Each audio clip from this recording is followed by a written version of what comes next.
시편 8편 1절에서 9절 우리 한 절씩 읽겠습니다. 여호와 우리 주여, 주의 이름이 온 땅에 어찌 그리 아름다운지요, 주의 영광이 하늘을 덮었나이다. 말미암아 어린아이들과 젖먹이들의 입으로 권능을 세우시며 이는 원수들과 보복자들을 잠잠하게 하려 하심이니이다. 주의 손가락으로 만드신 주의 하늘과 주께서 베풀어 두신 달과 별들을 내가 보오니 사람이 무엇이기에 주께서 그를 생각하시며 인자가 무엇이기에 주께서 그를 돌보시나이까. 그를 하나님보다 조금 못하게 하시고 영화와 존귀로 관을 씌우셨나이다. 주의 손으로 만드신 것을 다스리게 하시고 만물을 그의 발 아래 두셨으니 곧 모든 소와 양과 들짐승이며 공중의 새와 바다의 물고기와 바닷길에 다니는 것이니이다. 같이요. 여호와 우리 주여, 주의 이름이 온 땅에 어찌 그리 아름다운지요. 아멘. 자, 오늘 우리 함께 읽은 이 말씀 통해서요, 우리 최진영 목사님 나오셔서 사람이 무엇이기에 란 제목으로 말씀 전하실 때 큰 은혜 받으시기 바랍니다.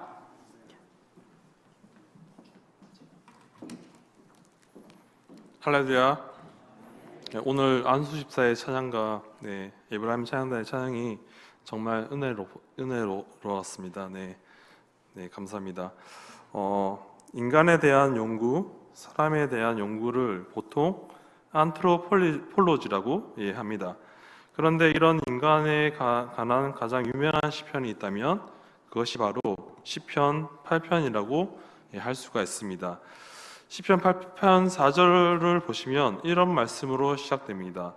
사람이 무엇이기에. 시편 8편 4절은 사람이 무엇이기에 무엇이게라는 물음으로 시작되는데요. 그리고 이어지는 5절을 보시면 사람을 하나님보다 조금 못하게 하시고 영화와 존귀로 관을 씌우셨다고 라고 말합니다. 여기 사람에 대해서 두 가지 중요한 단어를 사용해서 인간을 정의했습니다. 영화, 글로리, 그리고 존귀, 아널. 그러니까 사람은 영화롭고 존귀한 존재라는 것입니다. 그런데 본래 이 두 단어는 하나님의 속성을 묘사하는 단어입니다. 하나님께서는 영화롭고 존귀하신 분이십니다. 그런데 하나님을 닮은 사람도 영화롭고 또 존귀한 하나님을 닮아서 존귀한 존재라는 것입니다. 옆에 있는 사람을 보시면서 한번 이렇게 말해 보시기 바랍니다. 당신은 영화롭고 존귀하십니다. 당신은 네, 감사합니다. 내가 이런 반응을 하셨던 분도 계실 거고, 내가 그래 이런 반응을 하셨던 분도 계실 겁니다. 성경 우리가 영화롭고 존귀한 존재라고 합니다. 그러므로 여러분은 영화롭고 존귀한 존재입니다. 이 말씀은 히브리서 2장에서 인용되는데요. 히브리서 2장 7절을 보시면 시편 8편을 인용해서 예수님을 이야기합니다. 예수님을 가리켜 예수님이 영화와 존귀로 간 쓰신 예수님이시다. 이렇게 말합니다. 그러니까 예수님도 영화롭고 존귀한 존재라는 것입니다. 예수님께서도 하나님의 아들이시니까 그분도 하나님을 닮아 영화롭고 존귀하신 분이십니다. 또 그분은 사람의 아들로 오셨기 때문에 인간 회복의 이상이라고 할 수 있는 영화롭고 존귀함을 회복하신 분이라고 할 수 있습니다. 1962년 2월 20일 인류 최초인 우주인 소련의 유리 가가린은 우주를 나갔다 온 소감으로 우주 어디에도 하나님은 없었다고 말합니다. 그러나 5개월 후인 7월 10일에 미국 최초의 우주인 글렌 중령은 우주 여행 뒤에 우주에 하나님의 영광이 가득하였다고 말합니다. 같은 우주를 보고 와서 한 사람은 하나님이 없었다라고 했고 다른 한 사람은 하나님의 영광이 가득하였다고 봤습니다. 왜 이렇게 차이가 나는 걸까요? 그 이유는 한 사람은 영적인 눈이 뜨인 사람이고 다른 한 사람은 영적인 눈이 감긴 사람이었기 때문입니다. 오늘 본문은 영적인 눈이 뜨인 시인이 다윗이 인간의 연약함 속에서도 하나님이 주신 모든 것에 대한 깊은 감사와 경외의 마음을 담고 있는데요. 이 시는 인간의 연약함에도 불구하고 하나님이 주신 존귀함과 사명 그리고 창조 세계에 대한 경외를 노래하는 대표적인 찬양시입니다. 시인은 하나님의 이름이 온 땅에 위엄 있게 펴져 있음을 찬양하며 어린아이와 젖먹이들까지도 하나님의 위엄을, 하나님의 영광을 찬양한다고 고백합니다. 그리고 사람이 보잘것없어 보이지만 하나님께서는 그를 하나님보다 조금 못하게 하시고 존귀와 영화로 간을 씌워 주셨으며 만물을 다스리는 사명을 주셨다고 노래합니다. 시편 8편은 하나님의 창조의 위대함을 드러내는 시로 유명합니다. 본문에서 다윗은 하늘의 별들을 보면서 이 우주를 창조하신 하나님의 손길을 느낍니다. 다윗은 어려서부터 하나님의 손길을 체험한 사람이었습니다. 다윗은 어려서부터 목동으로 양떼를 치면서 산과 들로 다닌 사람인데요. 산가들에서 야영한 적이 많았습니다. 사울 왕에게 쫓겨다니면서 산가들에 숨어 지낸 적도 있었지만 그는 그때마다 자연을 바라보며 함께 하시는 하나님을 바라보며 창조주 하나님을 찬양하였고 하나님의 위대하심을 노래했습니다. 시편 19편 1절은 하늘이 하나님의 영광을 선포하고 궁창이 그의 손으로 하신 일을 나타내는도다 라고 말씀하고 있습니다. 저는 시편 8편을 통해서 하나님의 영광에 대해서 말하려고 하는데요. 하나님은 스스로 있는 분이시며 온 우주와 세상을 창조하시고 다스리시는 영광의 하나님이십니다. 영광이나 빛나고 아름다움을 말합니다. 하나님은 어떤 노력을 해서 영광을 얻으신 것이 아니라 존재 자체로 영광스러우신 분이십니다. 영광이란 가장 높게 빛나는 아름다움을 말하는데요. 하나님께서는 스스로 가장 높게 빛나시고 아름다우십니다. 하나님께서 가지신 영광은 누가 준 것이 아니라 하나님 자신으로부터 나온 것입니다. 그렇기 때문에 하나님의 영광은 영원하고 어떤 것으로도 훼손되지 않습니다. 그러나 사람의 영광은, 사람의 빛나고 아름다움은 영원하지 않습니다. 하나님은 영원히 스스로 영광스러우신데 반해 사람의 영광은 그렇지 않습니다. 즉 하나님만이 영원히 빛나고 아름다우십니다. 하나님께서는 이 세상에 있는 어떤 존재들보다 가장 높고 위엄이 있으십니다. 잠시 다윗의 간증을 소개하겠습니다. 다윗은 어릴 적에 골리앗과 싸웠던 적이 있는데요. 골리앗은 키가 3m 정도로 블레셋의 거인 장수였습니다. 이스라엘의 왕과 장수는 무서워서 벌벌 떨며 싸우기를 피했던 장수입니다. 그런데 소년 다윗이 달랑 막대기 하나를 들고 골리앗과 싸우러 나갑니다. 그날 그 싸움에서 하나님께서는 다윗을 승리하게 하셨습니다. 하나님께서는 소년 다윗을 통하여 거인 장수 골리앗을 죽게 하셨습니다. 그날 다윗은 분명하게 알았습니다. 하나님께서는 나 같은 아이를 통해서도 일하시는구나. 다윗은 이것을 알게 되었습니다. 그렇습니다. 누구라도 하나님 손에 있으면 하나님께서는 그를 통해서 역사하십니다. 다윗은 승리의 모든 영광을 하나님께 돌렸습니다. 그런데 하나님께서는 오히려 다윗을 빛나고 아름답게 하셨습니다. 다윗은 만군의 여호와의 이름으로 골리앗 앞에 나가서 싸웠고 여호와의 이름이 여호와의 영광이 다윗을 승리하게 만들었습니다. 하나님의 영광을 체험한 다윗이 시편 8편에서도 하나님의 영광을, 하나님의 빛나고 아름다움을 찬양하는데요. 시편 8편 1절은 고백합니다. 여호와 우리 주여, 주의 이름이 온 땅에 어찌 그리 아름다운지요, 주의 영광이 하늘을 덮었나이다. 먼저 다윗은 하나님의 이름의 영광을 찬양하는데요. 하나님께서 얼마나 영광스러우시며 하나님께서 얼마나 빛나고 아름다우시며 다윗은 하나님의 이름의 영광을 찬양합니다. 이는 하나님께서는 이름만으로도 빛나고 아름다우신 분이심을 말합니다. 하나님의 이름이 온 땅에 아름답다고 한 것은 하나님의 이름의 영광이 온 땅에 가득 찼다는 것입니다. 하나님께서는 이름만으로도 영광스러우신 분이십니다. 두 번째로 다윗은 우주와 자연을 보며 하나님의 영광을 찬양합니다. 다윗은 우주와 자연 만물의 위대함 속에서 하나님의 영광을 보았습니다. 하나님의 빛나고 아름다움을 보았습니다. 이것은 다윗이 하나님이 만물의 창조주이심을 믿었기 때문에 가능한 고백인데요. 본문 3절은 말씀합니다. 주의 손가락으로 만드신 주의 하늘과 주께서 베풀어 두신 달과 별들을 내가 보오니. 지금도 하나님께서 만물의 창조주이심을 모르는 사람들은, 다시 말해 하나님의 영광과 위대하심을 모르는 사람들은 해와 달과 별들을 신처럼 숭배합니다. 그리고 그것들을 두려워합니다. 하지만 하나님께서 만물의 창조주이심을 아는 사람들은 높은 하늘과 달과 별들을 보며 그것들을 경배하거나 두려워하지 않습니다. 오히려 해와 달과 별들을 보고 하나님의 영광을, 하나님의 빛나고 아름다움을 찬양합니다. 하나님의 지혜와 능력을 찬양합니다. 세 번째로 다윗은 하나님께서 자신의 영광을 사람에게도 주셨음을 찬양합니다.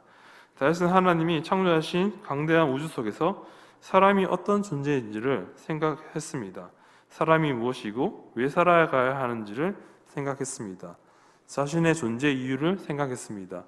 시편 8편 5절은 사람을 하나님보다 조금 못하게 하시고 영화와 종기로 가늘을 씌우셨다고 말하고 있습니다. 이는 온 우주와 세상의 창조주신 하나님께서 사람을 하나님보다 조금 못한 존재라고 여겨주심을 의미합니다. 그리고 사람에게 영화와 종기로 가늘을 씌워주셨음을 의미합니다. 영원롭고 존귀한 가늘을 씌워주셨다는 것은 우리를 아름답고 빛나게 하셨다는 것입니다. 우리를 특별하고 귀하게 여기신다는 것입니다. 우리를 사랑하신다는 말씀이십니다. 하나님께서 사람에게 영화와 종기로 간을 씌워주신 이유는 하나님께서 사람을 자신의 형상을 담은 하나님의 형상으로 지으셨기 때문입니다. 영화와 종기로 간을 씌운다는 말의 의미는 하나님께서 우리를 귀하게 여기시고 우리를 매우 사랑하시고 존중하신다는 말입니다. 영화는 영어로 글로리이고 종기는 영어로 아너입니다. 우리를 영광 빛나고 아름답게 존귀하고 귀하게 여기신다는 것입니다. 사랑하는 여러분, 절망 가운데 누군가가 여러분을 사랑하고 귀하게 여기며 절망 속에서도 희망이 솟아나지 않습니까? 이처럼 천지를 만드신 하나님께서 나를 사랑하시고 존귀하게 여기시고 귀하게 여기시니, 즉 영화와 종기로 간을 씌워주시니 우리는 절망 가운데서도 절망하지 않고 아름답게 빛날 수 있는 것입니다. 어쩌면 인간의 모습이란 이 가관한 우주에 비하여 보잘것없어 보일 수 있습니다. 그러나 그렇지 않음을 우리는 본문 4절과 5절을 통해 알 수 있습니다. 오늘 본문 4절과 5절 말씀에는 사람이 무엇이기에 주께서 그를 생각하시며 인자가 무엇이기에 주께서 그를 돌보시나이까, 그를 하나님보다 조금 못하게 하시고 영화와 종기로 간을 씌우셨나이다 라고 말씀합니다. 사랑하는 여러분, 오늘날 지구촌에는 80억이 넘는 인구가 살아가는데요, 5대양 6대주에 사람들이 넘쳐납니다. 가난한 사람, 부한 사람, 건강한 사람, 변약한 사람, 잘생긴 사람, 못생긴 사람, 이렇게 다양하고 많은 사람들이 살아갑니다. 그런데 하나님은 그런 다양한 사람들 가운데서 나 한 사람을 생각해 주신다는 것입니다. 나 한 사람을 귀하게 여기시고 사랑해 주신다는 것입니다. 우리를 존귀하게 여기시고 사랑하시고 매우 귀하게 여기신다는 것입니다. 우리가 우리 자신을 생각하기에는 인간은 먼지에 불과하다고 생각하기 쉽습니다. 그러나 하나님께서는 우리를 영화와 종기로 간 씌우셨습니다. 인간은 하나님의 사랑 덕분에 귀한 존재가 되었습니다. 주님께서는 우리를 하나님보다 조금 못하게 하시고 우리에게 존귀와 영광스러운 왕관을 씌워 주셨습니다. 존귀하고 영광스러운 왕관이 씌워진 존재라는 말은 하나님께서 우리를 존귀하게 여기시고 사랑하신다는 말과 같은 의미입니다. 하나님께서는 인간을 존귀하게 만드셨습니다. 우주 만물을 지으신 창조주 하나님께서는 이 보잘것없는 인간에게 존귀와 영광으로 간을 씌워 주셨습니다. 사랑하는 여러분, 우리는 작지만 하나님 안에서 위대한 존재입니다. 그러므로 우리는 존귀한 자로서 부름받았기에 겸손하면서도 책임 있는 삶을 살아야 합니다. 사랑하는 여러분, 우리는 하나님의 형상으로 지원받았습니다. 인간만이 하나님과 교통할 수 있습니다. 하나님과 교통할 수 있는 것은 오로지 인간에게만 주어진 것입니다. 하나님은 인간을 지으실 때 하나님 자신과 교통할 수 있고, 자신이 인간에게 말씀하실 수 있고, 인간도 하나님에게 말씀드릴 수 있는 존재로 지으셨습니다. 시편 139편 13절 이하를 보시면 주께서 내 내장을 지으시며 나의 모태에서 나를 만드셨나이다. 내가 주께 감사함은 나를 지으심이 기묘하심이라. 주께서 하시는 일이 기이함을 내 영혼이 잘 아나이다 라고 말씀하고 있습니다. 우리는 하나님이 나를 세상에 보내실 때에 하나님의 형상과 모양을 따라 지은 사람으로 보내주셨다는 사실에 감사할 수 있어야 합니다. 우리는 시시한 존재가 아닙니다. 결코 무가치한 존재가 아닙니다. 우리 사람만이 영원을 사모하는 마음이 있는 것입니다. 사람만이 하나님이 지으신 소중한 존재, 사람만이 하나님이 지으신 소중한 존재임을 알고 가치 있는 삶을 살아가는 것입니다. 우리는 피조물 가운데 유일하게 하나님의 형상을 따라 지음받은 존재, 창조 세계를 돌보는 청지기의 사명을 받은 존재입니다. 사랑하는 여러분, 이 사실을 잊지 않으시기 바랍니다. 정현종 선생님의 한 숟가락의 흙 속에라는 시는 우리 삶에 담겨진 신비를 아름답게 표현하고 있습니다. 한 숟가락 흙 속에 미생물이 1억 5천 마리라네, 한 숟가락 흙 속에 미생물이 1억 5천 마리라는 구절로 시작되는 이 시는 흙 한 숟가락 속에 온 우주의 신비가 담겨 있음을 노래합니다. 시인은 우리가 맨발로 흙길을 걸을 때 발바닥으로 느끼는 그 탄력이 실은 수십억 마리 미생물이 밀어 올리는 힘이었다고 말하고 있습니다. 이는 한 숟가락의 흙 속에도 생명이 있음을 말하는데요. 생명은 이렇게 이어져 있습니다. 흙 한 숟가락 속에서도 생명이 있음을 깨닫는 사람은 함부로 살지 않습니다. 이러한 것을 깨닫는 사람은 겸손합니다. 오늘 시편 8편을 통해 우리는 두 가지 진리를 붙잡아야 합니다. 첫째는 하나님은 크신 분이시며, 둘째는 우리는 그분 앞에 존귀한 존재라는 것입니다. 이 두 가지를 붙잡을 때 우리는 교만하지 않고 겸손하며 열등감에 빠지지 않고 존귀하게 살아갈 수가 있습니다. 그리고 창조주 하나님의 영광을 위해 사는 삶으로 나아갈 수가 있습니다. 한평생 나를 생각하고 돌보시는 하나님 앞에 존귀한 인생으로 부끄럽지 않게 살아가시를 소망합니다. 내가 빛나는 삶이 아니라 하나님이 빛나고 아름다운 삶을, 하나님을 아름답고 빛나게 하는 삶을 살아가시기를 소망합니다. 이제 말씀을 맺겠습니다. 오늘 본문에서 시인은 자기 머리에 씌어진 존귀하고 영광스러운 왕관을 봅니다. 그리고 시인은 고백합니다.